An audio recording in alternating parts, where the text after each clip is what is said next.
دكتور فها ئێمە کۆڵێتی بەگەدێرینەکان بە حکمی ئەو مێژووەمان کە لەگەڵ خەڵکا و لەناو خەڵکا ژیان لە شار ئەو کەسایەتیانەیە کە خزمەتیان کردوین هاوکاریان کردوین هاوکاری میلەتەکەمان کردووە هاوکاری ڕێزی پێشمەرگەیان کردووە هاوکاری کەسوکاری شەهیدانیان کردووە ئێمە بەس نرخێنی ڕێزیان لێگرین یەکێ لەو بەڕێزانە دکتۆرها کە کەسایەتیەکی نیشتمانپەروەری وڵایەتی ناسرای شاری سلێمانی توانم بڵێم لەسەر ئاستی کوردستانیش دۆستی هەموو لایەکمانە دۆستی هەموو هێزە سیاسیەکان و میلەتی کوردە بەبێ جیاوازی ئێمە بۆ وەستە بڕیاری ئەوماندا کە ئەژێنانی کرد بەسەر ئەوەی کە دکتۆر کەسایەتیە بۆ هاوکاری کەسوکاری کەسوکاری شەهیدانی کردووە کەسوکاری کەمدەرامەتی کردووە لە هەموو مەجالەکانە ئێمە زۆر جار کۆمەڵی پێشمەرگەدێرینەکان خەڵکێکمان نردووە بە لای تەلەفۆنیەکان بێنامەیەکمان هەستێ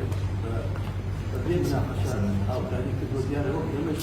ئەو تەکلیفمان لێ کردووە داوامان کردووە دڵنیان لایەنەکانی کەش و خەڵکی کەش و دۆست و برادەری کەسانی خۆشی هەمان تەکلیفیان لێ کردووە هاوکاری بۆ خەڵکەری کردووە هەروەها هاوکاری پێشمەرگەدێرینەکان ئێمە لە کاتی شەڕی داعشا چەکانی خۆمانەوە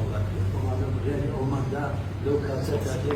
کەش بزە بوو سوپای عێراق لە مەسر و لە شوێنە شەنگار و شوێنەکانی کە پێشکە سوپای عێراق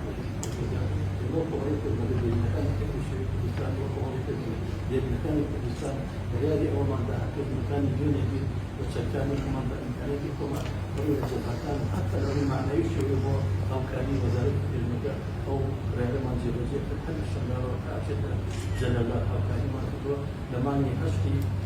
2014ەوە تقریباً تا کۆتایی ساڵی 2015 کۆمەڵی پێشمەرگەدێرینەکان لە شەنگار لە ئاشێخۆ بازار لە مەخموور لە کەرکووک لە دووسگرماتوو لە خانەقین لە جەلەولا لەو شوێنانە بەرگانیمان کرد ناحیە ئامەدی یەکەم هێز بچوونە لە بۆ ئێمە هیچمان نەبوو نەوەزارەتی پێشمەرگە نە حیزبان و ئیمکانیەتی هەبوو بڕیاری ئەوماندا کە کۆمەک بکەین یەکەم کەس ئەوەی کە کۆمەکی کردین و هاوکاری کردین دکتۆر سپاسی بەدەستێکی دیارە بۆ کۆمەک ئێمەشتی کردو کۆمەک و هاوکاری دیارەکانی هەچی کردو هەروەها دروستکردنی چەندین پەیکەری بۆ کەسوکاری شەهیدان و کەسایەتی ناسرا و دیاری سیاسی وڵاتەکەم بۆکەوانە شەهید عایشە بۆ کە یەکێک لە شێرەژنەکانی کوردستان ئەعدام کرا بۆ پەیکەری بۆ شەهید جەمال حەیدەری بۆ ئیسماعیل کەریم محموود کاتی نەشراوەندا شێرەژنەکان بەڵام بەیاری داوەستووە پەیکەریەکانیشی کراوە بۆ هەڵکۆمەکەی بە شوێنێکی وەلایەوە هەروەها بۆ دروستکردنی پەیمانەیە ئەو پەیمانگایە دەها دەها مناوە و کەسوکاری شەهیدانی تایە خەڵکی کەمدەرامەتی تایە هاوکاری کردوون یارمەتی داوە ئەوە بەڕاستی جێگای بێزە